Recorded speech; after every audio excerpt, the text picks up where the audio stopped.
Turkiya, Qirg'iziston, O'zbekiston va boshqa davlatlarda tekstil bozorida katta muammolar kuzatilyapti.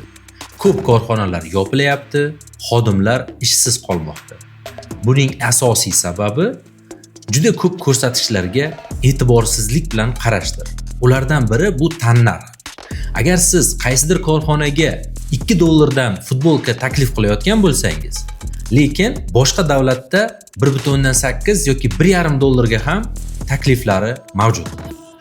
Siz tannarxni to'g'ri hisoblayapman deb Excelda istalgancha algoritmlar, istalgancha formulalarga qo'yishingiz mumkin. Lekin siz ishlab chiqarayotgan mahsulotning xom ashyosi va o'zgarmas xarajatlar qanday taqsimlanishini bilmaysiz.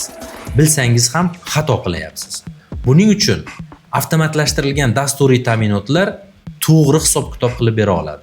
Bizning kompaniya ePoint aynan tannarx hisoblashda juda ham ko'p mutaxassislar bilan ishlagan holda bu narsaga yechim topganmiz.